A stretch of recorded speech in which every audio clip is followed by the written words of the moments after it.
welcome everyone to the Walk with Faith podcast with Angela Nibley. Nice to have you here. Thank you so much. Thank I'm you so for having happy. me. You're welcome. You're welcome. So before we started, um, you were saying that you had to purge and process because this is interesting. So did I.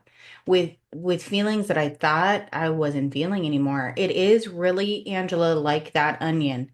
It's like you peel back those layers and then they come up again and you're like, where is this coming from? So what And did it you makes you cry out experience? of nowhere when you don't even expect it to. Yeah. Yeah, it's just interesting and it's so affirming to hear you say that, and a couple of other people have mentioned that as well. So it makes me feel a little less like it's my thing and that it's maybe a collective thing we're all kind of going through together right now as we're processing and purging the stuff that's coming up that we have to look at. It was interesting. I was listening to the Michael Singer podcast and he talks a lot about, yoga and letting things roll through you, and when feelings hit you, they hit, the trauma that you're holding in your body, and that prevents the full course of energy really flowing through you in a wave of ecstasy, which is our natural way of being when we don't let trauma and uh, heaviness and densities that we have held on to get in the way of that. So we have to sit and feel it, and we have to let it purge and come to the Exactly. surface, and it's intense work. And so I'm glad I'm not the only one doing it, because I'm like, I thought I had done this, I thought I had healed this, why am I thinking about this thing from 12 years ago, why am I thinking about this thing from 8 years ago, like this shouldn't still be such an issue. Absolutely. But it's cyclical. Healing is definitely cyclical, and we go in loops, and as we clear out one thing, it clears out other densities. But I do feel very strongly that healing trauma, especially when you incorporate a spiritual perspective to it, is productive in terms of, like, I think it can be disheartening to feel like we're spinning our wheels. But when you actually release it, I do think we're making long-term progress, even if there's more Absolutely. progress to be made. And so I think it's important to point that out, that it's worth it to do the work, even if it feels like sometimes you're going back in circles. But uh, I think it's just part of the collective process of the time that we're in, and Right. the events that are coming, and those of us who are committed to wanting to do work within ourselves on behalf of, as within, so without, on behalf of the collective, and also for our own benefit too. It's all connected. Um, Exactly. I think sometimes we take on maybe more too, because we're choosing to be aware sooner than other people have chosen to be aware. And we're the teachers who are helping other people to become aware and to see what the benefit is in choosing that path. Right. I agree with you completely. I think for us, like we're always learning and growing on this journey. So like you mentioned, having to purge and memories that flooded back up, right? That you had to process, feel, and come to the surface. That was me too. So you know that I just took that really long drive. We discussed it. And I'm Mhm. sitting here and I'm getting all these messages, memories, feelings. And I'm like, what are you trying to show me right now? And it was like, oh, so I had to, during 26 hours with nowhere to go but in a car, process, feel, purge. And it was like I had memories coming up from major past traumas, from my relationship I was in that was abusive. That just came out of nowhere. And I'm like, whoa, I thought I was good with that. And it's like, okay, well, maybe I am good, but maybe there's something there that I have to process and learn from. So there's something. So yeah, I sat with it. And then same with last night. I went in, I went into where I pray. And I was sitting there and I was talking with Source, right? And then I have pictures of my family because my mom has passed, my dad has passed, my grandma, like most of my family. And memories just popped into my head. So it was almost like me in my 20s and who I was. And I'm almost getting emotional. I'm kidding. Woo. Yeah, this was a lot. This was a lot. And I sat there and I looked at my grandma because my dad passed before her. I'm getting emotional, Angela. Oh That's my gosh. Yeah. we're doing it together. Yeah. And I remember how upset she was because it was her youngest boy, you know? And I remember her having a fallout with my mom. They were both distraught because it was sudden. My dad got the wrong prescription of medicine from the doctor and he had a heart attack and a stroke at the same time and it was like instant. They couldn't say Wow. he was in a coma for 2 weeks. And I remember going to the hospital, like playing his guitar, even though I don't even know what I'm doing, and just singing to him and praying that he would come back. And he didn't come back. But my mom and the doctors decided against it. Yeah. But I remember I was talking to my grandma and I was like, Grandma, I'm really sorry, like that I was not there for you more when you were here and you were going through that. And I got into an argument with you because, and then I apologized to my mom because she went through a really hard time. She ended up getting dementia and stage 4 lung cancer. And I took care of her in my home, but I apologized to her because during the time where I felt like she really needed me, I was going through my own trauma on my Yeah. journey in an abusive relationship. So it Yeah. was like I couldn't give her what I wanted to, you Hmm. know? And then I apologized to my dad. So it was like I sat there last night and I talked with them and I was like, I'm sorry. Forgive me. I know you guys are energy, your spirit, you can hear me, you're here with me, but I want you to know that. And I love you. And then it made me really process, Angela, of where I'm giving my energy to, who I'm giving my energy to, right? And if it's the right Yeah. individuals, because we can give our energy, we can give these tools, but if they're not ready for it, it's good that we're doing it, but let's give it to individuals, right? Hmm. That it made me think that they really needed it at that time, and I had to apologize, but I had to purge that. It was very intense. And also you deserve compassion because you were a kid who lost her dad and you were Right. and you were a wife who there's so much I mean, I came from a really abusive marriage myself too. So I understand their survival components to it on several different levels. And when you are in your survival state, that puts us into our reptilian brain for the sake of survival, but it means we can't access our compassion because we're not having it for ourselves and we're not getting it from anyone else. And so it just it perpetuates this trauma when we can't stop and really give ourselves or get the space we need from someone else who can help us with that. So, I mean, that's so hard, and I understand exactly what you mean by that. I've been going through a similar process with people who are living and who I have needed to make amends to, and I have made verbal apologies. But I've been doing a lot of Ho'oponopono work, which is kind of exactly what you That's were saying about awesome. with them. But just doing my best to take ownership of it and being willing to take ownership of the things I've done in physical, but sometimes there's more work to do than they are available to do, or it's not necessarily in their best interest. It could be more traumatizing for them. So I do that work with source and, through quantum entanglement, trying to access them. And I've experienced the miracle of Ho'oponopono before. I I had this was a really interesting experience for me several years ago. I walked into a new professional environment. I really wanted to be there. And there was a man there who was higher up and he was treating me really poorly. And I felt targeted and I felt vulnerable and I didn't like it at all. And so I was just learning about some of this stuff. So I started making a list of his positive aspects and I started doing Ho'oponopono on him and with him. And I realized Yeah. that I actually walked into our settings before he ever behaved rudely to me. I walked in judging him. I was holding judgment against him. I was holding prejudice against him. And he was reacting to that. And so when I started correcting my behavior and by not by behavior, I mean, because this was all unspoken, right? We're acting politely to one another, but Yeah. these are the thoughts and judgments I'm Energy. holding. Yeah, it's the energy. It's the So I energy. said, I'm going to make a list of his positive aspects. And I realized actually some of the things I was judging him for were actually the things I respected about him. But I had superficially judged him for things saying, oh, well, blah, blah, blah, blah, blah. But actually, if you look at that a little deeper with a little more compassion, he deserves a lot of respect for that. He deserves a lot of credit for that. That was like pretty short-sighted of me to Right. just write him off for that. So I started doing that work.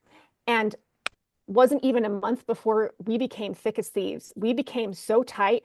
He was the person I would go sit next to. I was the person he would come sit next to. We were Wow. always cracking jokes to one another.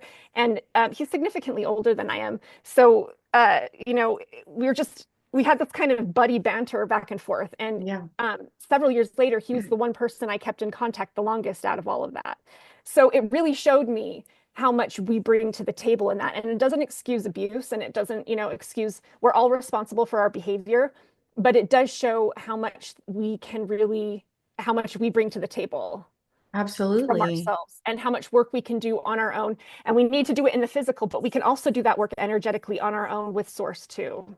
Absolutely. That's huge. I really Yeah. feel like it's a combination of both, doing it in the physical, but the energetic work is so powerful. That's where Mhm. I started. Everything was energetic. It was between me and source. It was in my solitude. And that was probably the most powerful transformation I went through. It was just me and source and praying for others. That's in my prayers is just praying for others to be blessed, to be happy, full of joy. Um, because if the world could heal, and you speak of judgment, I feel like if we could not judge so much, and that starts from within too, because I feel like we have the judgment within ourselves. Like, why are We're we judging? projecting. We're Yeah. projecting. Why are we judging? What are we fearful of? What's going on within us? So if we could do the work energetically within, that's automatically going to, it's like this beautiful energetic ripple effect that goes out.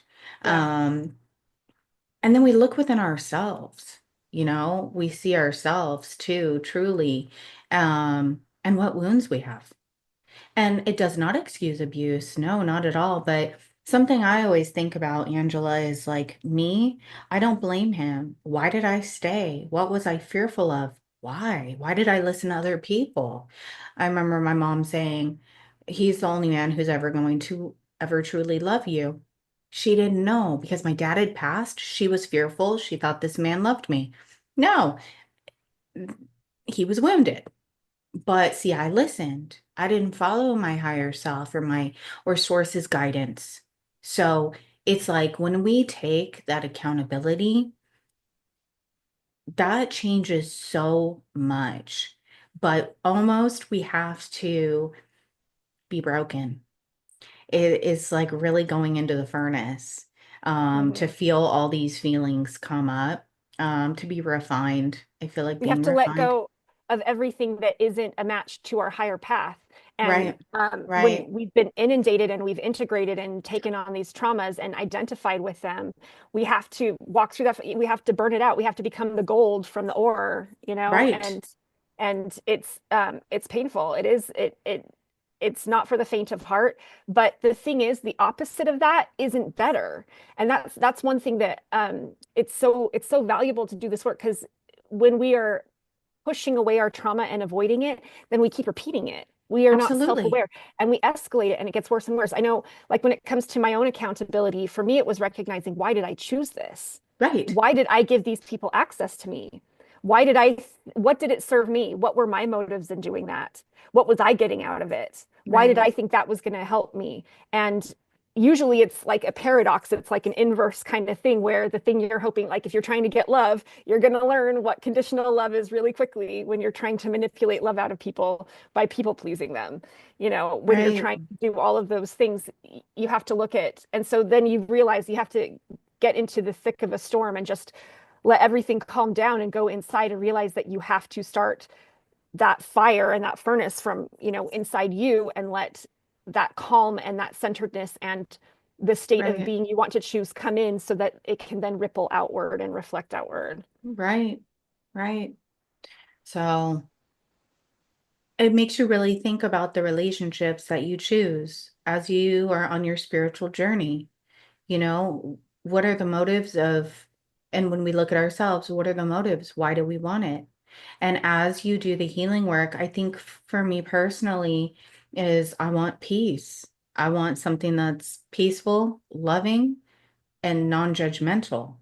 But you're right. It comes from within. It's that lighting that fire on the inside, that furnace, because we have to burn away all the judgment of ourselves and all those burdens as well, or the traumas that don't belong to us, and still get to that place of where we forgive. I feel like forgiveness is massive because there are so many other people who are have been through so much trauma. But that journey of healing, you're right, is not scary. It can be scary for people. It's not for the faint of heart, but it's not any more scary than reliving the trauma over and over and It's over so much again. worse not to. It is the better path. Right, It is the path that will take you. right, It's the only way out is through. And if you don't go through right, to get out, then you're staying in the thick of it. You're staying with the infection inside of you and not right, facing it. right. And yeah, so the only way to escape that pain is to own it and Yeah. to be the light.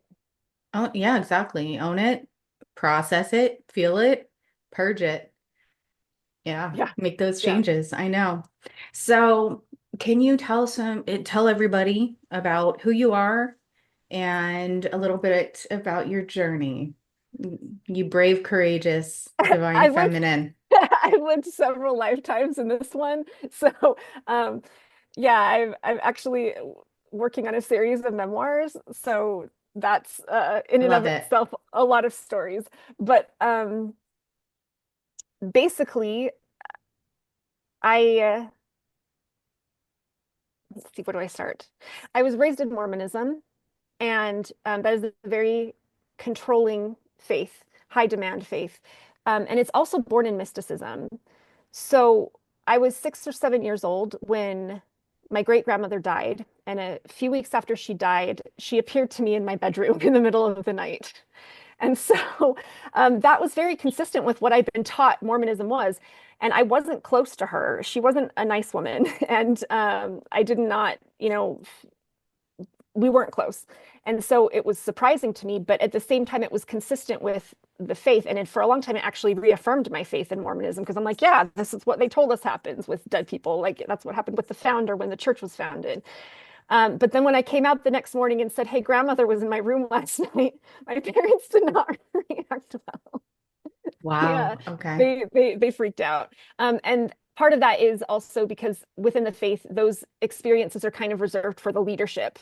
And they'll say things like follow the Holy Spirit and listen to your guidance, unless it contradicts what the leadership tells you to do. Right. So inherently, it's, in my opinion, a codependent organization because you are expected to give up your connection with the divine in submission to theirs if there is ever a conflict of interest there. So that was probably one of my biggest crossing points when I ended up leaving the church because I'm like, I'm with you on the same page of some of these things. And also, when those things happen to me that you say are the reason we should believe in the church, you don't believe that it's legitimate for me. So I'm going to go with Right. my connection with God. And ultimately, it was spirit, breadcrumbing me through the journey I was supposed to be having, the path I was supposed to go on.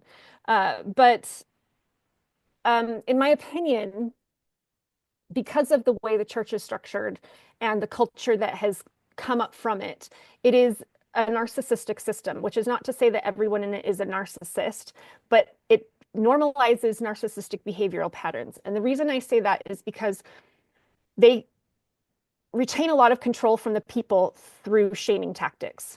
And so there's trauma that comes from that splinters off the personality and people from who they are. And so you and these are broad strokes, but by and large, I see patterns emerging where there are two kind of big polarities where there are people who are really trying their hardest to live the very best according to those standards, and it burns them out, and they never feel like they're enough. And there's a lot of shame for never measuring up to something that they could never measure up to anyway. Okay. And then on the other hand, you have a lot of masking and people who pretend to be living the perfect life in order to avoid the shame of not being living the perfect life.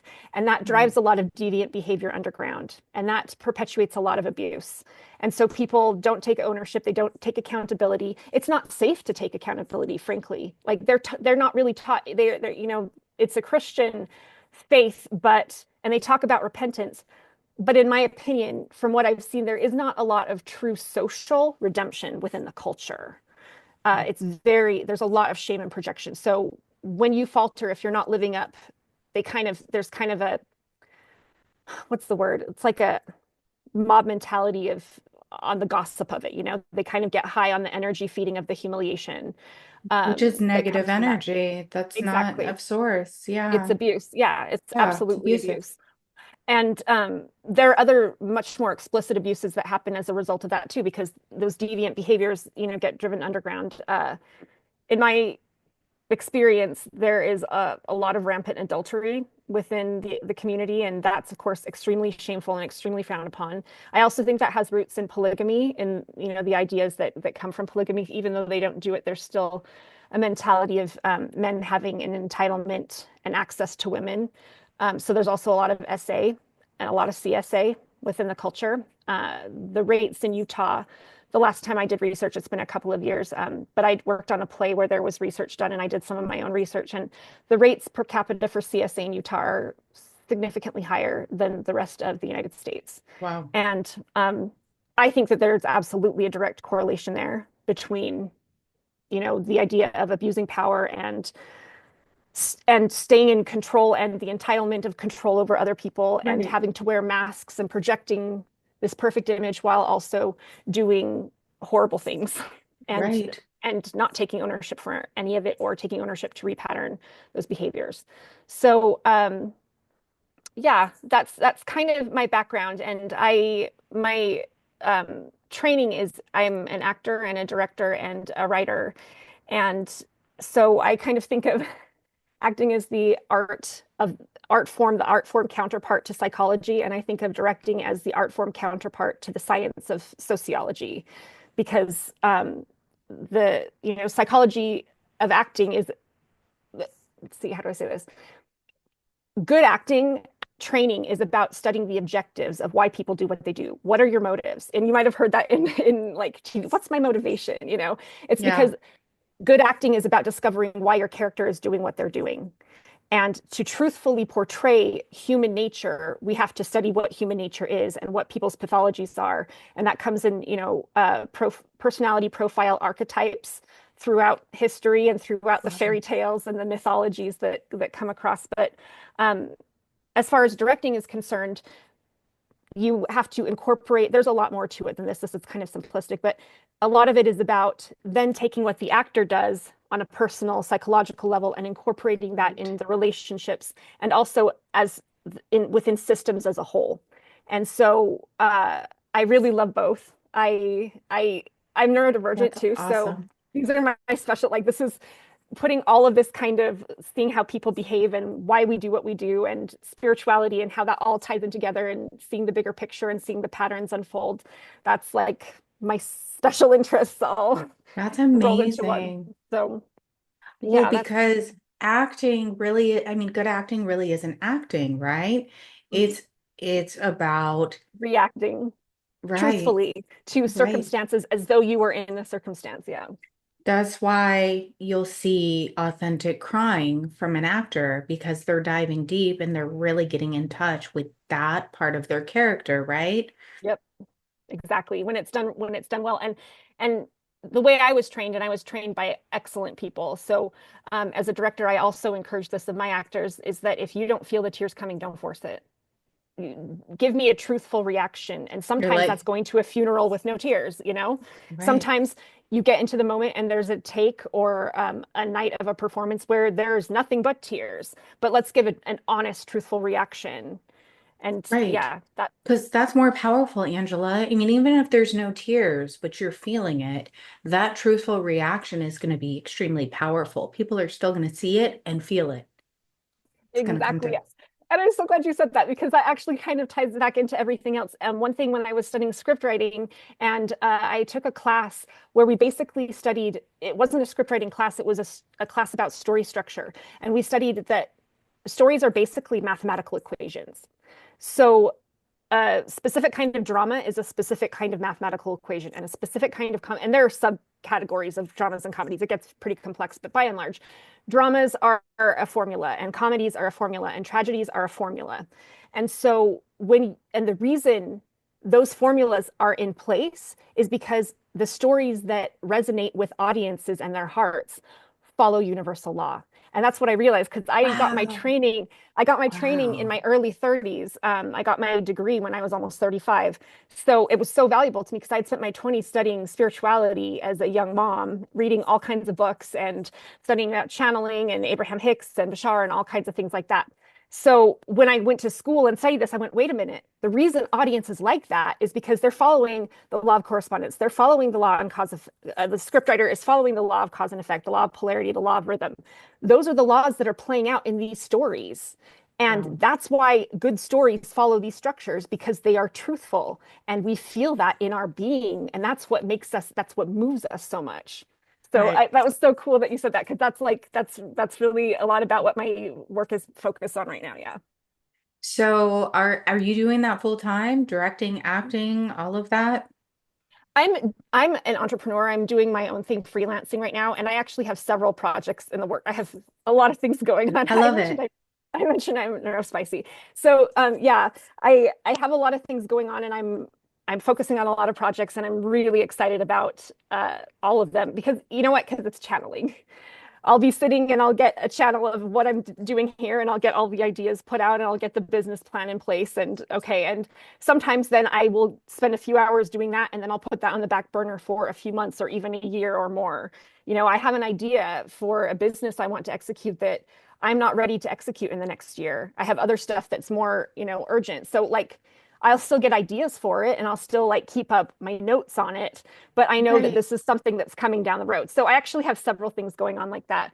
But one of the things I'm doing is consulting and helping people both like as an individual intuitive coach, but also with branding and corporations, is looking at the story of their life and seeing how that story structure is playing out and making sure that if it's not going in, we can't control what happens, but we can work with the laws of the universe and we can study the patterns that are at play. And so we can see what choices am I making that are spinning me in loops I don't want to be spinning in? What Mm. choices can I tweak to make my story have a different trajectory? And that doesn't mean I can control the elements of it, but I can control that the laws of the universe play out this way because of the choices I make Oh, to put into it. So, yeah. wow, that is so incredible. We're gonna have to sit and chat. That is Yes. amazing.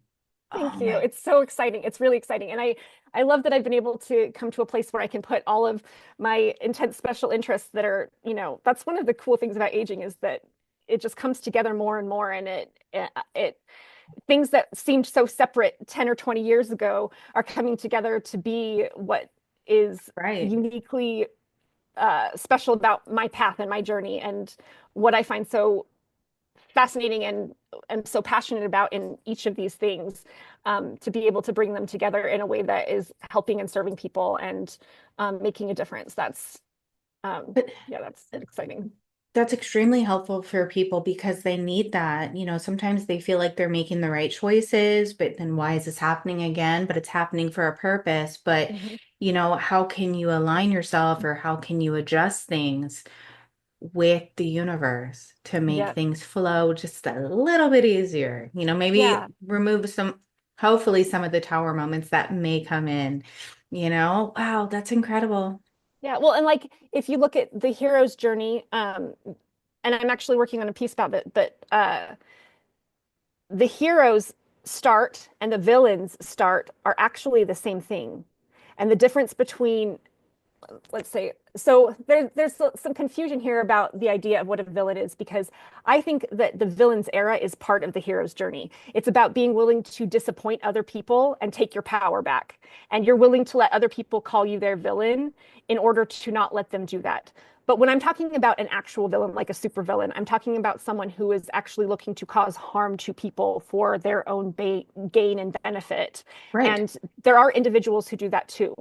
And so when we look at the story structure in a drama or a comedy or, most other ones, and we take the supervillain out of that and just look at the supervillain story from their perspective, the supervillain story is the signature of a tragedy. And the Yes. difference between the two is that the supervillain doesn't take responsibility to change. Right. They Right. perpetuate their own sorrow and suffering by not being willing to Right. find their own redemption within themselves. Right. They Yeah, choose not to go on the hero's journey. yeah, yeah, They don't want to do the work. They don't want to change, and they would rather not take accountability yeah. and play the victim. But it is a very sad, I mean, if you look at anybody, whether it's through movies or in real life from what we've experienced, and that's why it all goes back to the beginning of what we were talking about. Not us taking accountability and not placing blame, because if we do really look at those villains, it is a very sad story. Hmm. Because they weren't born like that. They came out as these innocent little babies, right? It was like poof, Hmm. light. And It's all trauma. it's trauma, it's Yeah, wounding. Yes, there is no excuse for it, and they should do the work, of course. But it is a very sad story because there are some very unhealthy people out there. But if they would choose to join the hero's journey, what a difference that would make in yeah. the world. And, and I think we're it's such a unique time where narcissistic behavioral patterns have been rewarded by and large. So people who aren't inherently narcissists have been choosing that and have been choosing toxic behavioral patterns and avoiding doing the work.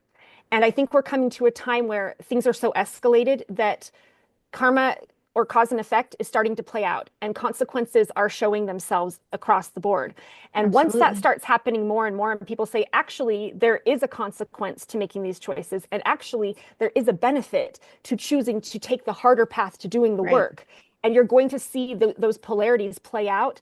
I think we're going to see some drastic changes in behavior from people who have like a real, come to Jesus for all intents and A come to purposes. Jesus moment. Yeah. I Yeah. think we're really going to see some true shocking redemption. And there will be people who will try to play it off, as an act, and it's not real because you can tell if it's real by the choices they make tomorrow and the choices they make next week and the choices they make next month. If you are sorry, you change the behavior you're sorry for. Full stop. Exactly. And so Exactly. you become a new person. You become a person who wouldn't do that again. You burn away everything that isn't That's so you. true. Those are Yeah. facts. That's truth. You So I know? think yeah, I think we're going to see a lot of people making some shocking redemption. And that's the other thing too, is I think that there's nothing like more from a storytelling perspective, like a redemption arc from, I there is know. nothing more. I just got goosebumps all over. There's nothing Yeah, more exciting than that. There's I nothing more know. exciting than someone who chooses the light when before they chose the darkness, and when they're willing to do everything because they went. They say, "I'm not going to do this. I see now," because they know not what they do. So now when they see and they know what they do, okay, I get it. I get it. I'm sorry. I'm Right. sorry. I will be different. I will be better. I will do it right. I promise. And they will do that. And I think we're going to actually see some of those play out. And I'm really excited for those. I have been seeing it's very interesting because I think for people who have done the work or are doing the work and have set those healthy boundaries to be the villain in somebody's story, right? To set, like you were saying, to set those boundaries, take our power back. It's also to allow those people to see and learn what they need to learn. And Yes. I mean, it is really cause and effect. I Hmm. mean, it's part of universal law. So, us taking back our power, setting those boundaries, putting our energy where we want to put it into what brings us joy, peace, happiness on that journey, allowing them to sit with themselves to Yeah. see what they're doing. And if they truly want to make those changes, yeah, we'll see it. And I do believe it's coming. I have seen for some people though, they've been getting hit hard with some karma. And this is karma that has happened after like 19 years coming. Yeah. And that's what's happening. Because Yeah. people, as much as we helped people or as much as we wanted them to change, they were not making the steps. They would speak it, they would say it, but there was no action, right? That's all part of Hmm. it. We think it, we feel it, we speak it, and we take the action. And that goes with Hmm. anything that we're doing. So now I feel like people are going to be at that moment where it's like, yeah, they have to make those actual steps if they want it. And I see it coming too. Hmm. And also, I think that's a kindness. When we remember that everything is happening for us, not to us. And I'm also reminded of the Kabbalah teachings of the pillar of mercy and the pillar of severity. And we have to explore both of those to come to the pillar of balance or the middle way. When you have been enabled to do harm over and over again because you're not paying the Right. price for it and you don't understand the weight. Because the reason people do that is because they feel powerless. So when you take away their consequences, they feel even more powerless because what they did had no impact. What they did didn't matter. And they think that's what they want. That's what the ego tells them that they want. Right. But actually, it makes it worse. And that's why the abuse escalates because they want to feel like they have power. They're And in then they'll do power. yeah. And then they will enable themselves out of it. And so, actually, when someone is really in those deep spiral circles of narcissistic behavior like that, the kindest thing for them is the pillar of severity to show them that what you do matters. What you do has consequences. And you might have been Absolutely. able to put them off for a while, but eventually you will pay for them and you will feel the weight of them and you will feel the price of them. And in feeling that, you will recognize that you have power and you matter. And what you do and say and choose matters. Exactly. Yes. Exactly. And if you, wow, that's powerful. Because what they do does matter. Treating people kindly, doing the healing work, they matter. That Mhm. matters on their journey. We care.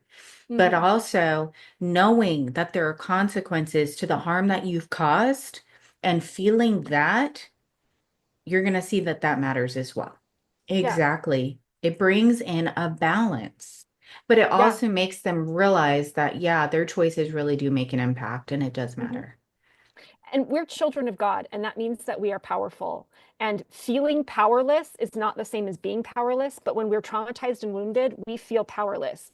And that's Yeah. when I think we're in a dangerous place where we are most likely to cause the most harm because we lash out. And I'm speaking from personal experience too. I've caused the most harm in the times when I felt the most powerless and was not recognizing what an immense impact my choices had on the people around me. So we have to take inventory and it comes all back to as within, so without. When we if I don't want to be like the abusers who hurt me, I have to do the opposite of what they're doing. And that is to take Yeah. ownership.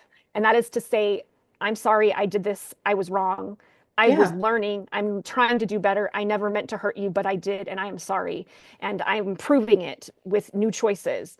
And when we make that choice and we go through the refiner's fire and then we come out with the gifts of the spirit on the other side of that and they see the reward you get for that, then it casts off a ripple effect. And I think that's really where you see as within, so without coming into play. Because I think the universal laws are so practical when you break them down. There really is a practical common sense to them if you break them down. But a lot of people will just say, oh, it's woo, woo, woo. No, if you break down, these are patterns of human nature. These are patterns of how Yeah. existence works.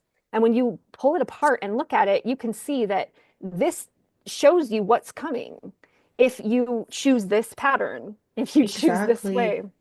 Exactly. I mean, I think some people have trouble or they don't believe.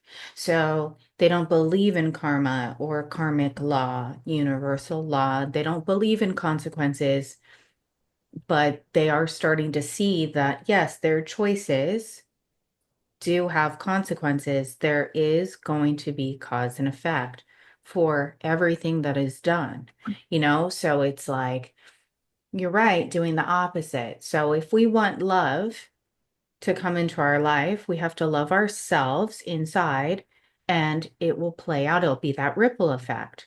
If we don't, because we don't want to hurt people, right? Mhm. So I'm hoping that other people will start to take those actions and believe in that because it is really about setting those boundaries so they can see very clearly about maybe the pain that they've caused people and choose because they're going to see the pain that they cause people. Then it's going to hurt them, which is unfortunate. But hopefully, they will end up learning to love, do the healing Mhm. work, you know? And if that's the lesson they need to learn, what they need to learn because they refuse to learn it with a simpler, because spirit speaks to us in whispers before it yells. And we know Right. that we were talking about that earlier, like, Right. we ignore our guidance before the big lessons, the cataclysms come, the crises come. We were ignoring the quieter guidance that would have been easier to follow then. And that's when Right. we learn. That's when we Yeah. learn to Yeah. not ignore that, even when we don't want to. We follow it I because know. there are consequences when you don't. And it serves you so well to have the discipline to do that and to develop that muscle. So Yeah. it is a gift ultimately. It's stopping them from incurring more bad karma and making, I see it as like a karmic credit card with astronomical interest, and they think that they're just going to write it off, and they don't realize that bill is coming. That bill is Right. coming. And Yes. and Spiritual the people, debt. mhm, it really is. And I've noticed that the people who seem to think that who don't believe in karma are people who have largely been enabled in life to get away with not having consequences. And that kind of goes back to my family history because I've seen people who were more enabled than my family system not really believing it because other people paid for it, depending on the generations, the scapegoat. And that's the gift of being the scapegoat is that I was, the assigned family scapegoat. And one of the gifts of that is I was taught my power because everything I did had a consequence and everything they did, I had to pay for. They would put that on me if they could. And so I was foreseeing everyone's consequences. And that is highly traumatic and it's a difficult thing. But the gift in that is Right. recognizing very early on that what I do matters. Oh, I'm actually really powerful. They're terrified of my power. They have to keep me Right. in line because I'm very powerful. And Right. so that's the paradoxical gift in that. And the people who are constantly enabled don't get that. They feel powerless and they feel empty and they self-medicate and they reach out to control external circumstances and hurt other people to get a high that makes them think they're living, to Yeah, remind them that they're exactly. living. Yeah, and it's really Exactly. it's a sad way to be. They're not happy people No. and they're not feeling a lot of anything. So they get, they kind of go from dopamine high to dopamine high, and they usually cause great harm in the process of doing that Yeah. until something wakes them up and says, hey, you're going to learn empathy because we're going to break your heart open. So for narcissists, right, and abusers, and they're empty inside, they numb the pain, right, with Mm, substances or outside influences, yeah. whether whatever it may be, and they're hurting people. Do you feel that they have the capacity to feel that inside their heart? That's a really interesting question. And I think we're maybe going to see some of that play out. I think it's a spectrum. I think some of them have maybe already pre-chosen not to save themselves in this life, and that's part of their journey. Right. I think we're going to see some of them turn around because I think they have to have their heart broken. They have to be broken down, unfortunately. And and I think it depends on how deep they are. And, if we're talking about full-on narcissistic personality disorder, is that recoverable? Well, the antidote is also in the problem, which is recognizing and facing your shame and being willing to take ownership and do the work. Right. So, And how severe is their rock bottom going to be that's going to give them no better option than to do that? exactly. Yeah, I think so. I mean, I think it's an individual thing, but I do think there are some people who are highly, highly narcissistic who are going to have a reckoning that will cause them to choose a better way because it is a better way. It's more efficient, it's more productive, it's happier, it's kinder. It is better for you, it's better for everyone. It is so much better to choose that way of being. And they haven't been shown that when they're rewarded for doing the easy thing and doing the harder thing that pays off ultimately looks like too much work. And also that comes down to a matter of self-worth. I think a lot of them don't think Right. that they're worth doing the work or that the payoff is something that they can steal or co-opt from someone else and you can't really. That's an illusion that the ego perpetuates. So I mean I think that's a great question, and I would love to see that. I would love to Yeah, see everyone heal. I I think would some too. Yeah. people have chosen that that's not what they're going to be in this life, and we have to honor that they are choosing to be the darkness that gives light. It's, yin and yang, substance and form, Right. and that's the dimension and the conditions of the simulation, the divine simulation we're playing this experience out in. Oh, this fun. Yeah, this fun But simulation. It's a good yeah, time. yeah, yeah. trying to No. hack this game. But that's the thing is winning the game, leveling up in the game is doing that. That's Yeah. how you level up. And they envy people who level up without being willing to do what it takes to level up themselves because they think there's a shortcut. And that is a deception. That is an illusion. That is a lie to entrap them. It's a karmic trap to think that you can steal someone else's progress. You might be able to sabotage them in the short run, but only if they have allowed themselves the conditions and the karmic agreement Right. to let that happen for their Right. own evolution. And eventually, if that's their path, you're not going to be able to stop them. You People have can't. the path that they're on. Right. That's exactly true. You cannot stop somebody's destined path. You cannot. I said this to my son the other day, and I said, there's nobody. Okay, well, this is kind of interesting. I had so Michael was on the podcast. He was on twice. I don't you saw Michael, and he lives in Texas. So I think the next podcast we're gonna do in person. Oh, So that'll fun. be fun. Yeah.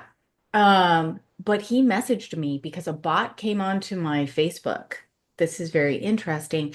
Talking about everyone's podcast. And it's a new podcast channel. And somebody paid, and I don't know if it was a bot or if it was a person that was hired, somebody paid this individual to come onto my Facebook, and I'm not on there that much, and posted like the same thing regarding the walk with faith. Okay. Yeah. And talking really negatively about me. And I'm like, I don't even, this was like a fake page. I'm like, I don't even know who this person is, but what's really interesting, and I'm not placing blame, but um, it was right after I closed out a massive cycle to where I took my power back from my ex. I've been closing out cycles. We were together for 18 years, you know? So it just so happens that he has admitted to me that he's Facebook stalked me before. I Mhm. know. And then all of a sudden, all this is coming out, right? All the truths, all the clarity, all the karma. And then here they are on the channel. You cannot stop somebody's destined path. If Mhm. they have the fire inside of them and they're following their heart, their soul's journey, and it is divinely guided, and they're doing it with love and they have the passion, no, you could try to sabotage them. They got That's angels fine. helping them. Yeah, I know. We have, my gosh, you're gonna get me emotional. I know. Mwah. I love Angela.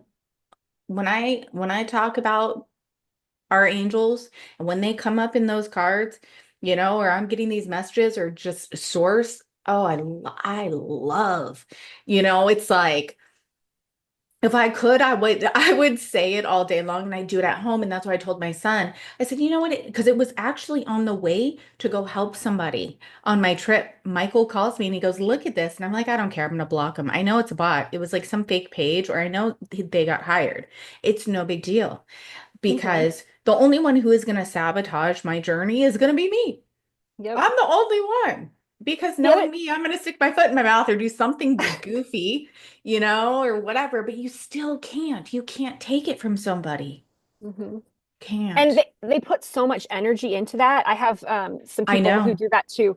They put so much energy for so little pay. And when you don't let that ruffle you, it becomes an energy exchange. And I kind of see it as, getting Right. my repayment for the energy that I had, I see it as It's so karma coming true. full circle because you just take it and you transmute it. And now it's like, thank you. No, You're paying back the debt you owe me.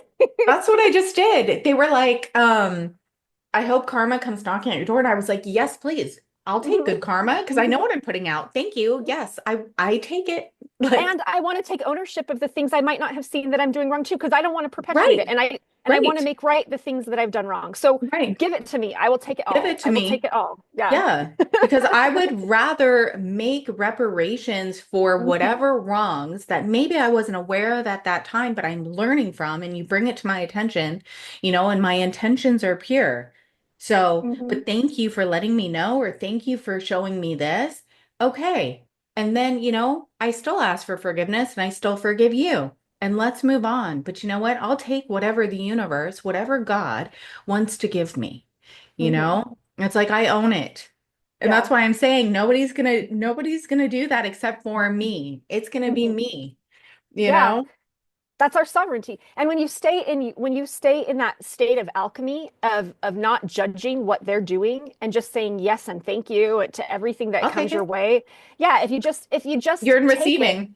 Yeah, and you just accept it. Yeah. Oh my gosh, You I are was in just thinking that earlier. receiving. Because when you push away your trauma and you push away and fight against it, you are pushing out. You are blocking your reception. I was literally Right. like this like 4 hours ago, I was thinking about this. Right. That was so crazy. So yeah, you are blocking your ability to receive more. So when you just receive it all and label it as good, then you are transmuting it and alchemizing Exactly. it into good. And that's when you become the alchemist. That's when you become an ascended master. That's when you're doing the alchemist's way That because is the everything is truth. good and everything Everything is is working out good. for you. Yeah, everything Every works out for you. It's there for a purpose. How can you utilize it for good? Why is it Hmm. there? What is it showing you? It's good. Oh my Hmm. gosh. Um, there were certain things that we experienced on the trip that I did that I could have looked at in a negative manner, but I was like, oh no, it showed me this. Okay, cool. I got it. All right, that's a good thing. I needed to go this way or needed to do this. I'm ready to receive. It's fine. Yeah, you alchemize it. It's for us. Hmm. For Hmm. receive, for accept, love, you know? Yeah, we are And this alchemizing. the simulation is so paradoxical. That's really like with what I get when I meditate on the yin yang symbol. Like you really can go when that's what you can find your enlightenment from the depths of the depths because that's where you find God. That's why there are Right. no atheists and foxholes. And then that takes you down, a tunnel into the light side. And then also when you get um too full of yourself in power and enabled and you start losing and not taking full responsibility, that's Right. when you get to a point where you'll topple. And so you can alchemize things when you recognize that there is the polarity. That's one of the benefits. It's hard to come to it, but games that are easy aren't fun. And we are so powerful and we are so brilliant and magnificent as children of the Most High. So we are going to want a game that's fun. And that game is not going to be fun if it's not really tricky and hard.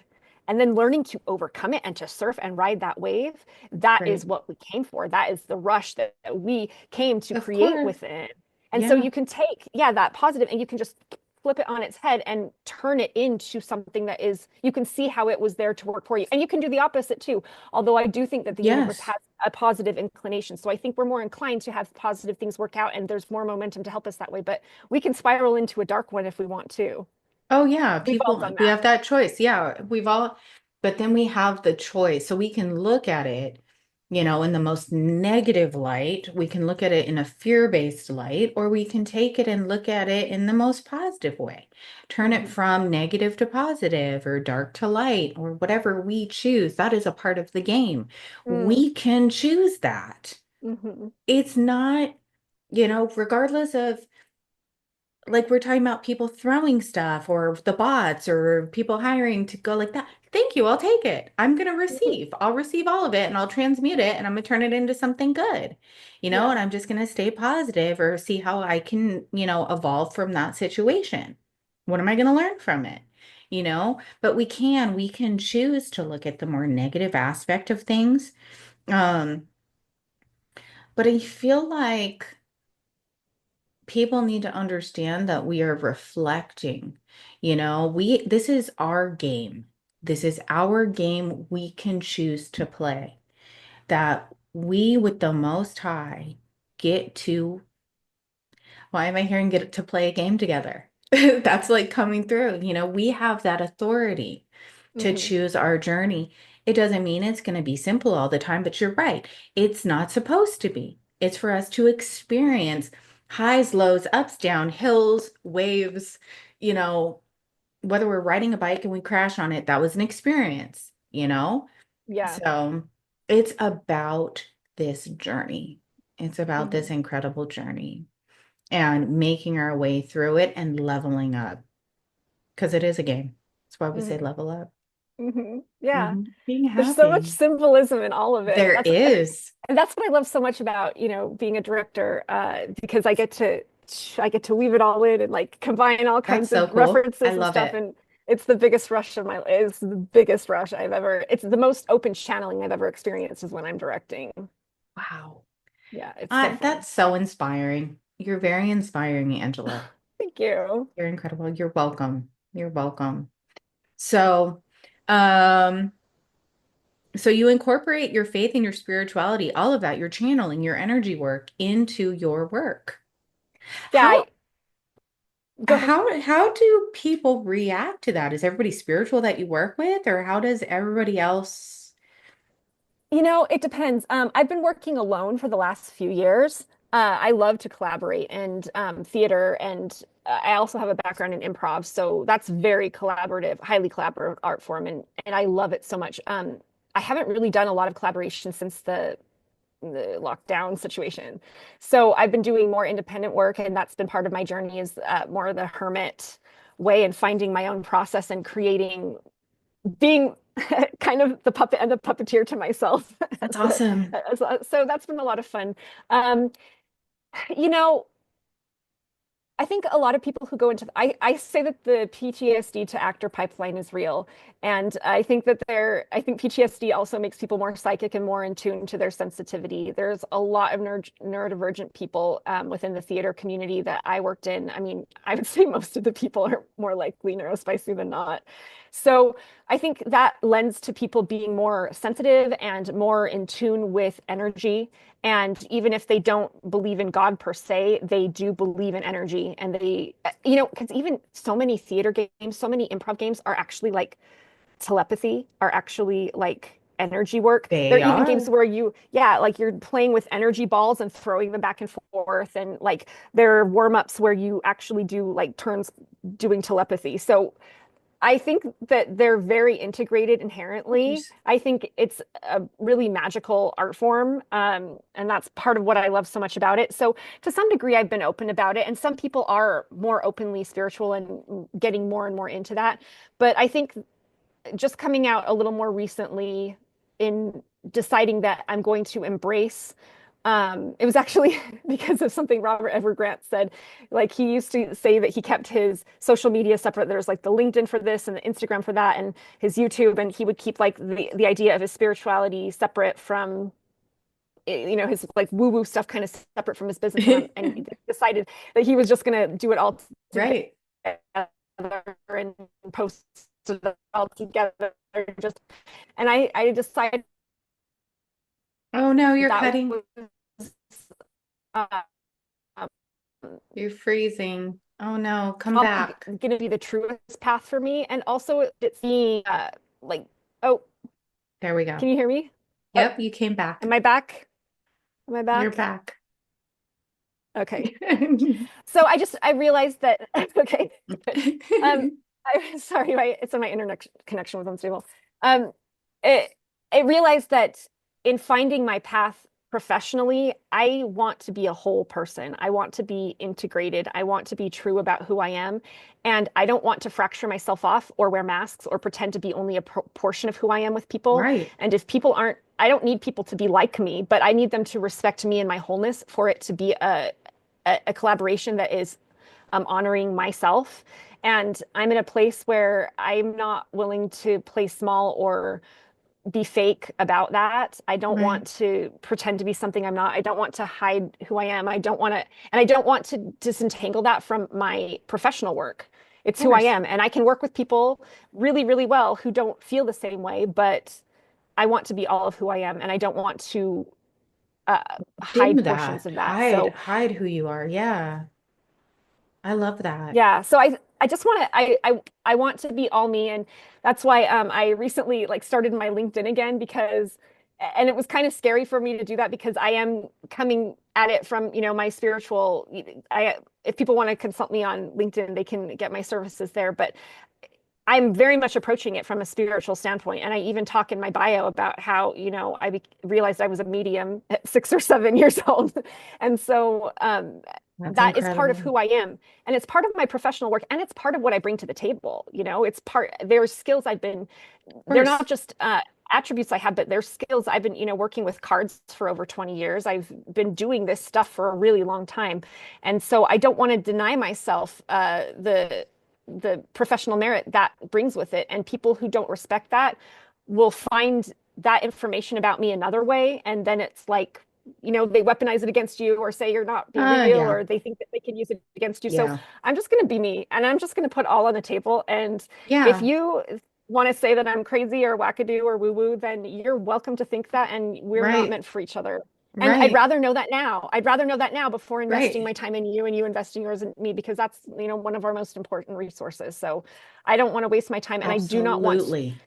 yeah, I don't want to connect with people who aren't willing to be respectful about that Yeah.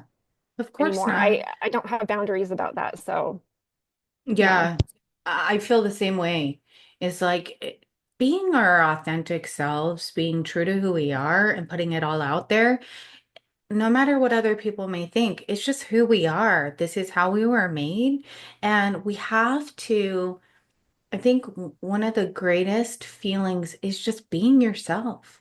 Mm, And either people are going to like it or they're not. What is that? I'm not everyone's cup of tea, yeah. but I'm a glass of champagne. That's fine, you know?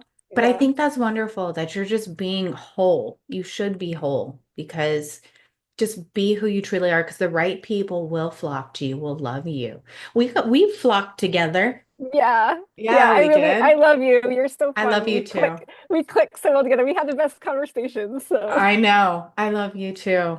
And I try to be more serious when I'm doing my thing, but man, like sometimes I just can't help it. I'm goofy, I'm silly, and you're either going to love me or not. I think you're wonderful, Angela. I think thank you. everything that you're doing, being your authentic self, putting it all out there, incorporating with your work, what you said about improv is so true as well. I'm going to go back to that real quick Okay. because if you think about it, yes, you're doing the energy work, right? And then you're also connecting with, yeah, it's telepathy because you're Mhm. feeding off of somebody else and their thoughts and reacting. So if like you were to say something, then I would feed off of that and we'd be connecting, Mhm. It's so incredible how you can incorporate everything you've gone through, your spirituality, your journey, and throw it into what you love. Like you're taking everything you love and putting it in this beautiful ball. Yeah. Do you know how powerful that is? It's Thank you. incredible. You're Thank welcome. you. I really appreciate Incredible. you saying that. Yeah, that means a Yeah, lot. it's fantastic. So, are you allowed to discuss real quickly? You said lockdown. Are you Hmm. allowed to discuss that? What do you mean loud? I want to be Or careful of your algorithm, but I'm not really don't afraid of. worry, don't worry about that. I want you to be free. Speak of, Oh, so I was talking about like the pandemic lockdown. oh, Yeah. I thought you were But talking, about my family history, where right. yeah, so they actually, the way my family entrapped me was more financial and sabotage and destroying my Okay. transportation, and you know so the entrapment with them was very real, but they did it by creating illusions of being my own personal failure while they were dismantling my ability and everything I was building so that I could get away myself. And so eventually I did just escape myself. And it was weird because there was like this threat. They were trapping me, but then they also told me that they were going to kick me out. And I said, okay, that's weird. But then they were closing off all the avenues that they could foresee that would have me out, because they wanted to break me down so I would have to beg. And then it would be completely on their terms how I would survive. And so I said, I Mhm. took them at their word and I said, yes, and I left. And they did not You expect me did. to. They didn't think I could. And then a few years later, because of other narcissistic abuse, which I take responsibility for giving access to, because I let other narcissistic abusers have access to me, and they have uh, made plans, worked as flying monkeys to sabotage my stability again. And because of Right. that, yeah. So because of that, I did end up briefly reconnecting with one family member who I thought might be one of the safer ones. And it turns out that she was unfortunately a flying monkey as well, despite very good reasons she should know better. But uh, I was put into danger, and my life was not safe, and my physical safety and psychological, there were several things that were very unsafe about it, and it was all trying to steer me back because uh, my family told me when I was 5 years old, in no uncertain term. When my great grandmother who came to me, they put her in a nursing home about 2 years before she died. And I'm the oldest child, I'm the oldest grandchild. So my grandmother, my aunt, who never married or had children, and then my mother, they were the only two children in the family. They turned to me in that moment as a 5-year-old and said, "You are never to put us in a home for any reason." Like they were doing it to my grandmother, and then they turned to me and said, "You are never, ever to do this, and it is your job to take care of us for the rest of our lives." And in my naivete, I kind of went, okay, I'll just make all my dreams come true and I will also take care of you. That's fine. I can make that work. And what Right. I didn't realize was that no, to them, that meant I didn't get a future and I was their property. And so, like I said, I went to school in my 30s, but my two younger siblings had PhDs before I had a bachelor's degree because my family equates degrees and matriculation to financial success, which is not holding up, not holding water in our society the way it used to. But that's what our family believes. So I was shamed for not going to school while also having my ability to finish school or get through school sabotaged consistently. And that's also around the time when I left, I was going back to school and I was like, they're trying to stop me from being able to complete this program. And I can see it. I can see all this writing on the wall. I didn't realize then how physically unsafe I was. I knew I was emotionally unsafe. I didn't recognize the years of that I had actually survived some pretty extreme psychological torture, in part because of the gaslighting and some of the behavior that I have since realized took place that was intended for. I think that there's a very high likelihood that there were things done to me that were intended to have me take myself out. Um, so there's a lot to it there. There, going back to the stories, there are reasons some of stories are enduring throughout time and get retold in different movies over and over and over again because those archetypes keep playing out through human nature, and we see those behavioral patterns hold true when people don't take that ownership of their behavior. And I survived some extreme abuses as a very, I have to be careful how I say this, but I survived some very extreme abuses that would be considered felonies as a very young child. And instead of becoming protective over me, another one of my caretakers saw that as a reason to see me as competition and as a threat to their own stability. And so instead of taking care of me, there was that element brought into it. And that's kind of what started the whole scapegoating thing and what also kind of led to me being the expected to be the domestic help, the domestic care, and prevented from financial resources, prevented from being able to get my own success, my own stability, my transportation. Like I said several times, I've Right. had multiple abusers sabotage multiple vehicles, things like that. So just doing everything that they could to keep me trapped and beholden to them so that they would have absolute control over me. And I can't I can't speak as to the full intent that they had, but my life was put in danger, and that was clearly the objective in some points. So it made me think. And then looking at some of the other psychological torture I survived, it made me realize that that actually might have been the point um, to some degree as Right. well. Right. So it's hard to piece together because there's a lot of gaslighting and MK ultra kind of tactics, Right. which I think also come from the Mormon community. That kind of high demand faith that is shame based has a lot of control, and they use those tactics within their, um, within their How did they learn those reach. tactics? Does that go far back? I don't really know. I think there's kind of an instinct about it. I think it's groomed. I don't think all of them realize they're doing it, but I think some get wise to it and do more. Um, it's I really struggle with how aware people are. Like, so for instance, one of the big problems within the Mormon church is that the clergy don't have training, and there's a lot of therapy and counseling type things, and there's a lot of harm and damage caused because of that. At the same time, when I was a teenager, I was seeing a therapist who was in our congregation, and then he became our bishop. And so there were a whole host of abuse of power because of that and conflicts of interest, which he absolutely abused his power with me. And so I was telling my therapist things in private that were now weaponized against me by my clergy. And this isn't just a Sunday kind of relationship. This is someone who has real standing in a community that has a lot of influence and a lot of power and sway. And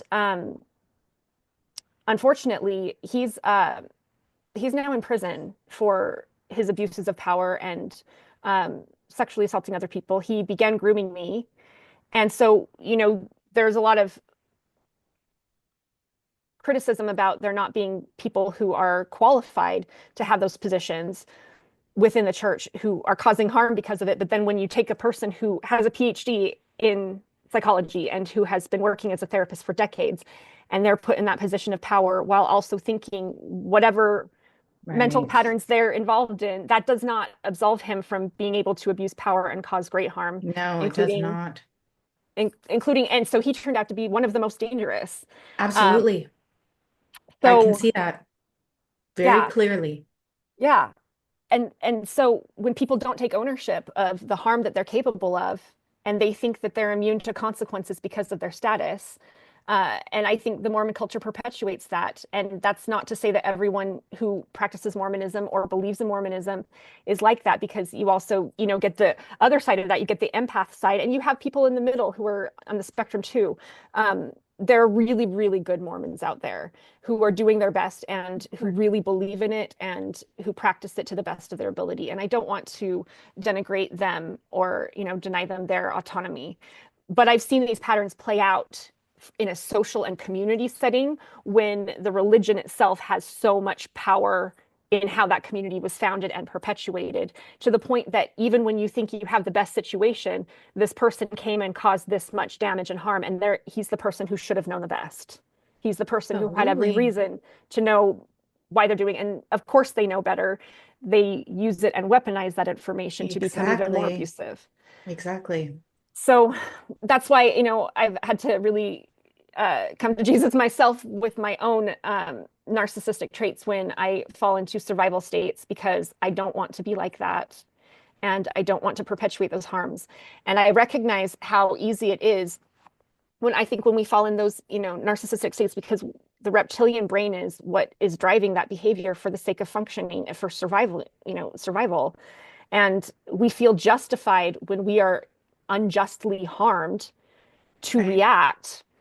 And we have to hold compassion for ourselves and our desire for revenge and our anger. We have to feel all of those feelings and really hold space for ourselves in that, so that we don't let it bubble out over, but we also don't repress it or deny it or Right. say that those reactions aren't real, because they are real, Because and they are real. they're meant for our survival. We're supposed to, the higher purpose of revenge is to restore yourself from injustice. That's not a bad pursuit, but we don't want to cause harm in our desire to do that. And when we are wounded and hurt, we can easily do that. We can make Yeah. really foolish choices. And I'm like, I don't want to do that. I don't want to be like that. And I could see how easily it would be to fall into those patterns, because I saw myself uh, starting to be a little bit reckless in terms of my own thinking about what I was owed because of my injustice, because of my intense betrayals. Yeah. Um, and then I was able to hold compassion for myself long enough to let it pass and let, that energy flow come back in, because I'm releasing that trauma instead of keeping it in me, Right. which is part of the process. And then you can eventually come to a place where you hold compassion for them, because you recognize that's exactly how they got to where they got to be. And that's how Yeah. we end the pattern with us, is by taking ownership of, and that's why I kind of think of narcissism as like a computer virus in the simulation, because it's passed on through trauma. And Yeah. Of you don't have to have a personality disorder for you to be wounded and course to not. fall back into those circles all over again, and to perpetuate great harm in your hurt. Right.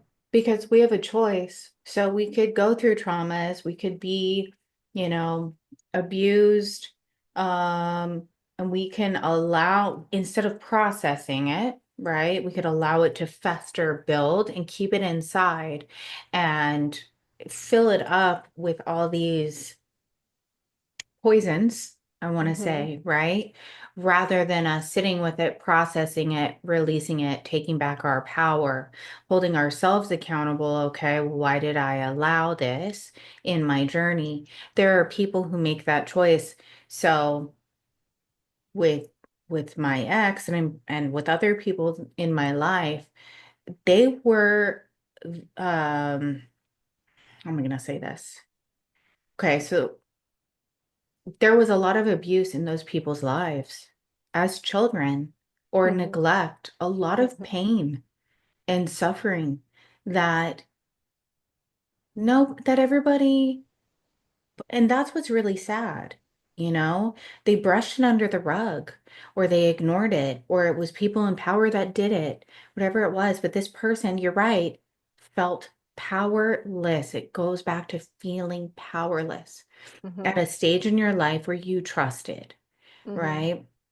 And then it spirals into this, it is a virus of narcissistic abuse, narcissism. But yeah, it all stems from that pain and suffering that we absolutely have to heal and take accountability for. Um, and you're right that that survival mode, the reptilian brain, you know, we have to make sure that because as much as we love hermit, when we love our time to ourselves, like I know for me, you know, I need to be careful because I it's so easy for me to cut off from the world Hmm. during a period of time when I know I need it. And I'll do it Solitude is like so that. sweet. Yeah, I love my solitude. I love my peace, but I don't want Yeah. to hurt people either. And I'm like, well, I need time to rejuvenate. But I think that's where boundaries come in. You know, when you express it in the most healthy manner and you're like, okay, well, I need this time for me. This is my time. I need to rejuvenate, and people ignore it and they keep coming, then Hmm. right there, you know. It's like, no, I've already set my boundaries. You're not hearing me. No So means no. No no means no, and means that no. counts across the board. When you say, don't do this to me, and that doesn't mean I get to say, my boundary is that you don't wear a red shirt. I once had a friend tell me I wasn't allowed to wear orange or polka dots because they belong to her. And I went, no, no, You're thank you. like, Like no, I'm gonna wear it. I will do what I want. But thanks so much. Like Right. literally the concept of orange or the concept of polka dots. And I was like, no, no, no, no, no. That's not what boundaries are. But when I say don't touch my things or leave me alone or don't do this, which is a very clear boundary over which is mine to say that, then that's clearly someone who doesn't respect your autonomy. That is symptomatic. That's why it's so important to watch these red flags when we're vetting people, when we're developing relationships, when we're letting people in, because if they don't Right. respect you on a tiny thing, they will not respect you on a big thing. It is all one thing. They either Right. respect you or they don't. It is. Absolutely. Mhm. Absolutely. I agree. And then it makes me think of, okay, what is their, what did we say earlier? Oh my gosh, what was the word? Motive. What is Mm. their motive? We have to understand how Mhm. powerful we are, the love, the energy, who we are, you know, and setting those boundaries, taking back our power. So if Mm. they can't hear no and they're not respecting it, why? What is Mhm. their wounding? What is their motive? But it's very Mhm. important to stay firm in our boundaries, but also be cautious of, yeah, not hurting people, I feel like too. Any guidance, Angela? Any guidance, knowledge you can give to people from what you've experienced? Any tips, tools to get out of maybe narcissistic relationships, how to remove yourself from it, protect yourself? I think the very most important concept comes back to correspondence, which is as within, so without. You need to love yourself. And so if you are allowing narcissists into your life, especially if you are choosing them in adulthood, it's likely because you are repeating patterns. For me, it was repeating patterns that felt like home as a child. But also, it's because I wanted love at the price of being willing to pay more than what it was worth because it wasn't real love. It was conditional love. So they would sell me the illusion of love, whether we're talking about friends or partners or whatever. They would sell me the illusion of love. And in exchange, I would have to compromise pieces of myself. And it's slow and it's subtle. So you really have to be true about who you are and you have to trust your gut.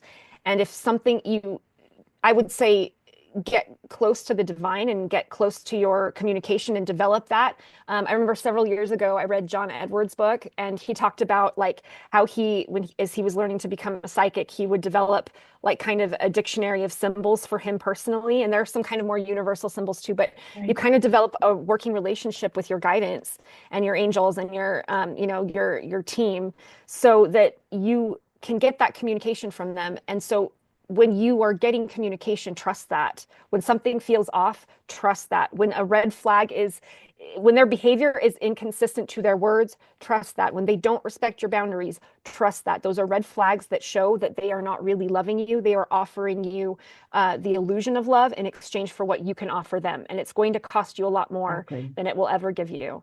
So you have to know your worth to know that you deserve to say no, and you deserve what you are offering is worth more than what they want you to think it is, because that's how they co-opt it and extract it from you. Your energy is precious.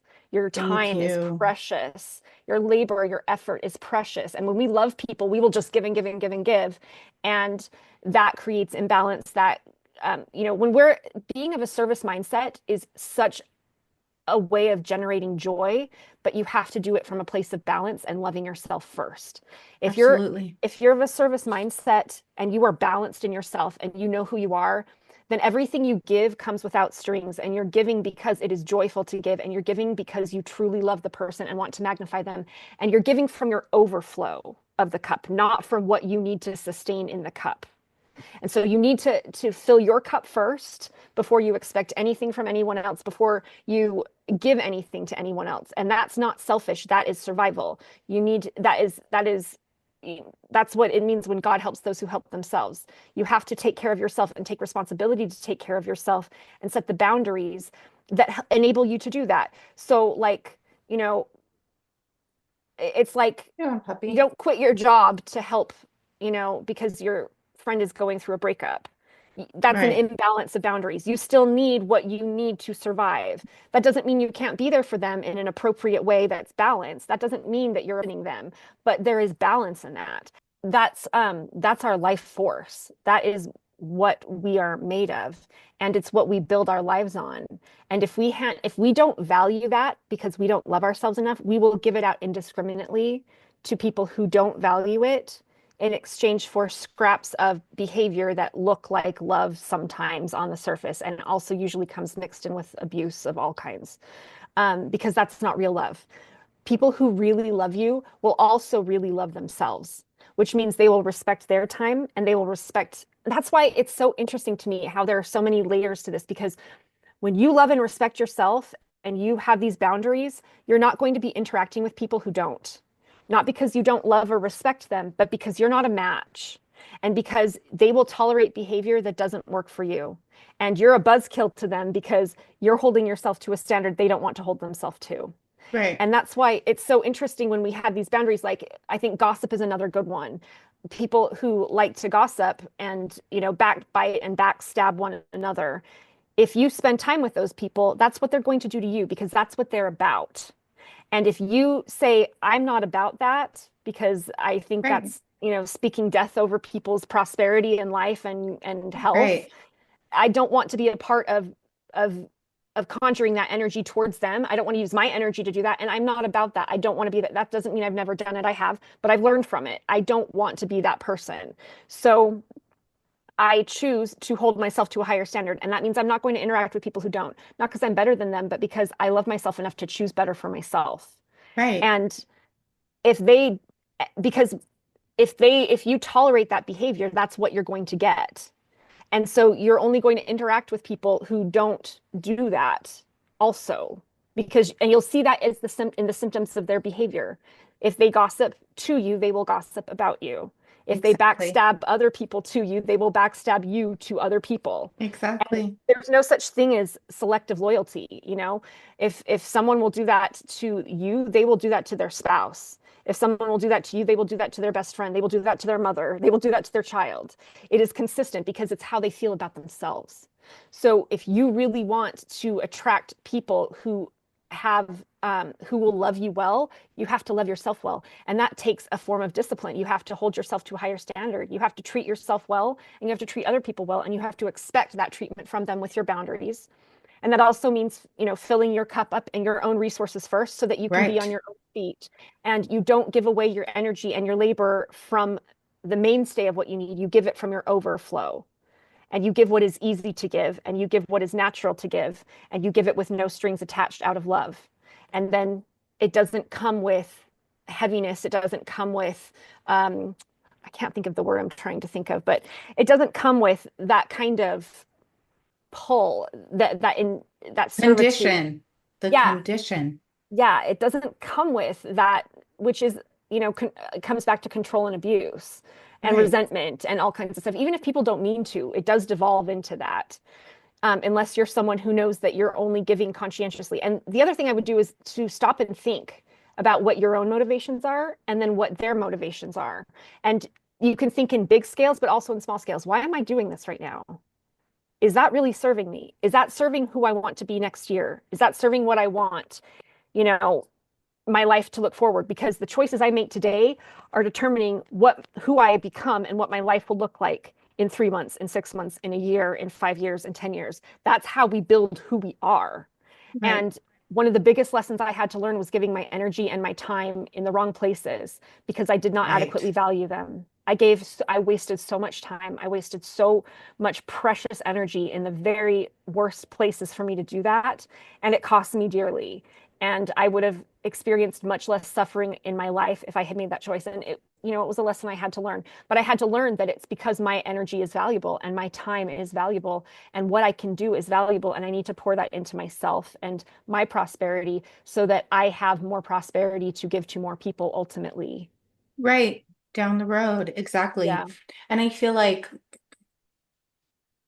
there is a huge difference in some people that are wounded, maybe, or don't respect the boundaries or love themselves enough, think that setting those firm boundaries, pouring into ourselves so we have that overflow to give, setting those boundaries and choosing self-love. Some people will look at that in a negative aspect, right? Hmm.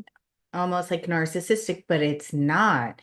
It's Hmm. really, it is our life force. That is our energy. And we need to pour it into what we're doing in order for stability or to succeed Hmm. or to be able to give after we have that overflow, Hmm. right? Unconditionally. But we cannot give from what we don't have. Hmm. And there are And people who want what's just inside our cup, hmm. Yep. not the overflow. Yeah. And people who really value themselves will respect your bound. They will not ask that of you. They will not defy your boundaries. They will respect you for having them. They will feel safer with you for having them.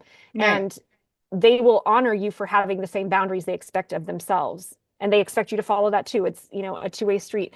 And I remember this played out for me like a year ago when a friend of a friend who I didn't know at all um, wanted some one-on-one counsel, some time with me, and I offered to give them an hour of my time, and I didn't charge them, and I just gave my service to them for free. And after that hour was up, they wanted more, and when I didn't give more, then it turned into gossip about me and like, Of backstabbing course. behind me because it wasn't enough. And it was so interesting because the council was about how they were being disrespected by their roommates and the people they were living with and how they were going to establish boundaries. And it's like they were being disrespected and bullied by the people they were choosing to interact with voluntarily, but they didn't respect themselves enough to set those boundaries in place. But because they didn't respect their time Right. and their energy and resources, they didn't respect mine when I gave it to them for free Right. either. Yeah. Right. And Right. so I was like, okay, well, I don't regret it because I learned from it. And also, if I felt called to do it as an act of service, but it really ran home that whole point to me was like the whole point was that they didn't respect their boundaries. And because of that, they didn't respect their They time, didn't they didn't respect, respect. and they didn't respect mine. It, Exactly. yeah. And they were Exactly. resentful that I didn't give more than the hour I gave. So, yeah. Well, yeah, and you did it as an act of service, kindness, um, not charging when you could have, and wanting more and more of your energy, your time, Mhm. your essence, all of that. Yeah. Mhm. It's kind of interesting. Yeah, they didn't set those boundaries. Mm-mm. And And they then, didn't feel yeah, safe or they didn't love themselves enough to do it. And that's what I was coaching them on is how to do that. You need to set these boundaries. You need to do this. And this kind of behavior is not okay to tolerate from them. Blah, blah, blah, blah. And they turned around and did almost the same and thing to me. to Yeah. you. Yeah. Yeah, And it's fine. It wasn't a big deal, but it was enlightening. Yeah, it was, illuminating and I don't regret it, but it was interesting how it played that back full circle to me, how we absolutely. really It put out always what we, yeah. does. Yeah. Yeah. But you still put it out with purity of your heart and with love, but it showed you. It's Hmm. always for us, not to us. It's to Exactly. show us something so we can learn. And it didn't hurt my feelings because I didn't really know that. I mean, it was fine. But it gave me information. It was important information for me to learn, and to really see that play out in that round and how we really choose what tier of functioning and consciousness we want to come from. And we have to choose that first in the consciousness we choose for ourselves and second in the choices we make. And so, I Right. mean, that's why going back to the motive, like, why am I doing this? Is this serving me for what I ultimately want? And a lot of people don't want to take that time and do it. They just function on default, on autopilot until some kind of crisis, until you hit a rock bottom that makes you have to analyze how I got here in the first place. What choices did I make to get me here in the first place? Even if it wasn't all my fault, I still made choices that led to this. And it's still my responsibility to clean it up and to Absolutely. build a new foundation on this. Right. So, yeah. I have a question for you. Do Mhm. you feel like the people who want the energy, right? Mhm. Um, do you think they're aware of how powerful like your energy or other people's energy is? That's an interesting question. I think most of them are not, because I think most of them are not aware. And I think it comes with learning to love yourself. It kind of goes hand in hand with learning to love myself and value myself. Well, why am I? Because I'm valuable, because what I bring is valuable, who I am is valuable. And the Right. higher standard I hold myself to, the more valuable and pure it becomes. That said, I have dealt with a narcissistic individual who I suspect actually does have a personality disorder. And this person was acutely aware and actually spoke about it in terms of energy, referred to themselves as a vampire, would see Okay. villains in shows and say, "Ah, that's me." Um, like villains specific, like villains that were specifically draining life force, Wow. um, from others. And in multiple different shows and multiple different things, they would say, "Oh, that's me," and they would like laugh about it, and they would That's talk funny. about energy, and they would talk about like, yeah, how some people's energy is so pure and how they do what they do for energy, and how it's about taking energy from people, and how a lot of the things they did were to make sure other people didn't take energy from them.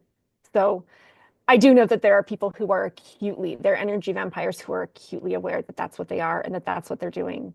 And I think most of them aren't, in my opinion. But, what do I know? I have some experience with it, but I think most of them are not as aware. Not that this person is particularly self-aware, because they would not be so self-harming in their choices if they did, but they are aware to the extent that they know what their motive is from a superficial standpoint and what is driving them. And it's the energy of other people. Is there any tips that you can share with people to be aware of somebody who could possibly be intentionally trying to drain someone's energy or an energy vampire, somebody who knows what they're doing? I would say two things. First of all, vet people and get close with people slowly. You don't need to become super tight with anyone overnight, and that includes the information you give them. Be very careful. You can tell people who you are and what you're about without giving them critical information that is private and personal. So if it's not something you would want them to post on social media or to tell the whole town about, don't tell that to someone that you haven't spent a long time vetting. The other thing I would say is, just because you vetted them when you were young doesn't mean that they're safe now. Because I've had that issue with people who I vetted when I was much younger and thought I've known them for a long time. That means they're safe. And it meant they never were safe. But I didn't see that, and it escalates. So they've become more and more unsafe with time passing. So I think it's important to just take your time to grow emotional intimacy with anyone. I think that's true for dating. Take your time to get to know them. And then I would also watch for the small behaviors because we are microcosms. They're all little signs. So it's like I said before, if someone will betray their coworker, they will likely also betray their spouse. They might not do it in the same way, but it's the same motivation. It's the same seeded behavior. They Right. are betrayers because they get a power rush off of betraying. They think that's okay. And people who don't do that, don't do that. So Exactly. I would look to their words and I would look to their jokes because people will tell you who they are. They will tell it in their joke. Like I said with the shows, like, haha, that's me. You know, I Yeah. have I have so many examples of Right. times this person was very clear and honest about who they were, and I refused to see that because I wanted them to be something other than what they were, which is also not unconditionally loving of me. It would have been more conditionally loving for me to take, myself out of the equation sooner than trying to save them. But yeah, pay attention to what they say because they will tell you. And this is another thing I've noticed a lot with people, especially the ones they want your consent. They seek your consent, but they try to trick you out of it. They try to be sneaky Right. about it. So they'll Right. say something like, sneaky and slippery so that you're like, And I've also noticed, I just saw That's myself in comment, right. they do that a lot. I see that expression from them so many times in multiple people who were doing that to me in that exact moment. That's Can you do that? right. Are you? And they'll be asking Right. you, will you do this thing? Like, you're okay with that, right? They will ask for your consent because then you consent. And then that's like, the And camera that's on. part of universal. Yeah. That's why we have to be very aware, very cautious, and take our time. There's no rush. There's no rush. We No, can we're take our time eternal. to get, no, we can enjoy people without giving them our bank account number, We can enjoy people without telling them the most horrific traumas we've had all at once, sitting all at once. Yeah, We can take our time and that's okay. And um, we can go slowly so that we make sure that people are safe as we get to know them. And when they show us who they are, we believe them and love them enough to not try to change them and love you enough to walk away and have exactly. boundaries. Yeah, that's what I Exactly. would say. Thank you. I love that. That was awesome. Um, so I have a question. You said you've been doing tarot for 20 years. Is that what you've Yeah, been doing? yeah, actually, it's kind of funny. My parents got divorced when I was like 9, and so my dad stopped practicing Mormonism. So when I was a teenager, my ex-Mormon dad actually introduced me to tarot, and there's a history of some severe abuses there. So we've been no contact for well over a decade. But it's kind of interesting that he was the one who he actually introduced me to astrology too. So Really? yeah, Wow. yeah, Okay. he's the one who first started calling me a Gemini. So I'm like, okay, Oh, wow, that's awesome. yeah, yeah. Do you do readings for people? Do you incorporate that in anything that you do, or is it just I'm not at the moment. I'm not opposed to it. If, maybe I'll make that availability on my page if someone wants to hire me for reading, because I'm absolutely open to doing that. Uh, but it's just I've been focusing on other things too and trying to yeah, keep my branding separate. okay. I think that's incredible. Thank you. Yeah. So, is there anything else that you want to share with individuals that they can take from you, learn from you? Any important information you want to share with people? The most important thing I think we could recognize is that we are all I think that we are all beautiful flowers and we all blossom in our own time. And we need to be given the conditions to blossom. And so Right. none of us are meant to be identical. We are meant to be our unique individual self because there are already other people pretending to be other people.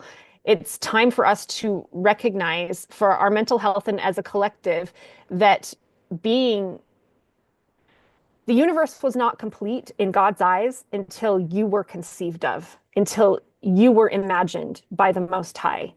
And so it's a betrayal to you and it's a betrayal to the Most High to not honor that and blossom in your own unique way. And that is not going to look like anyone else. Anybody Your else? path is not going to look like anyone else. Your attributes aren't going to look like anyone else. They are not going to come together in the same way as anyone else's does. And if you want to find your secret sauce in every, again, it's like all about one thing, whether it's business, whether it's personal, whether it's, art. You need to find what makes you you, and you need to love yourself enough to not let anyone talk you out of it and to not see it as anything but a precious manifestation of the Most High working through you, because you are a creation of the Most High's work of art. You are a work of art of the Most High, and you are meant to blossom Right. in the way that no one else can. And that takes courage, because it means you're going to do something no one else has ever done in a way that no one else has ever done it. And so you can't be looking to your neighbors trying to fit in. Like, you can't be a wallflower and be the bloom you're meant to be. So I would Right. say recognize how precious you are, because the universe was not complete without you.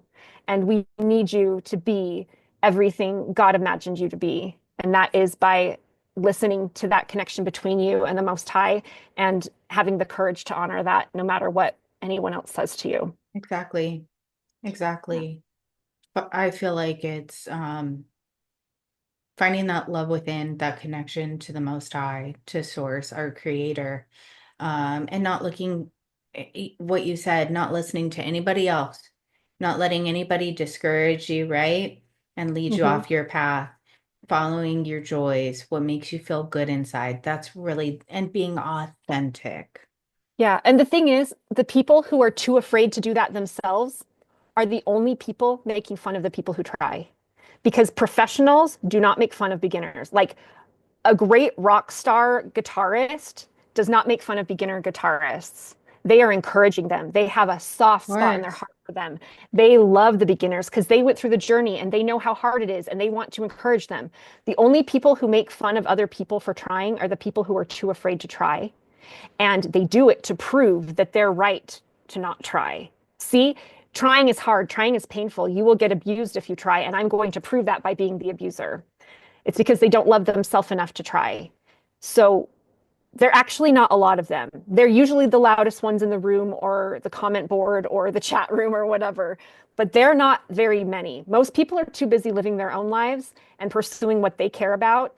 And the Right. people who are real masters at what they're doing are your biggest cheerleaders. So Absolutely. don't be afraid to try, because the only people who want to discourage you are the people who want to prove that, who don't want you to succeed. But yeah, the naysayers, they don't want you to succeed, you Yeah. know? Yeah. All right. I love that. Thank you, Angela. Thank you, I, Molly. you're so welcome. I hope that we do this again, and I would love to chat with you more. I Like would too. not on this. Okay. Yeah. Awesome. No, You're I love you, amazing. and I'd love to see Love you you more, too. and I'd love to talk more. So Yeah, I love you too. All right, guys. Thank you so much for joining us. Angela, mwah, thank you. Um, we love you guys, appreciate you, and we always pray that you're surrounded by the Most High God's love, protection, and blessings. Thank you so much for joining us. Bye, guys. Thanks, bye. Angela.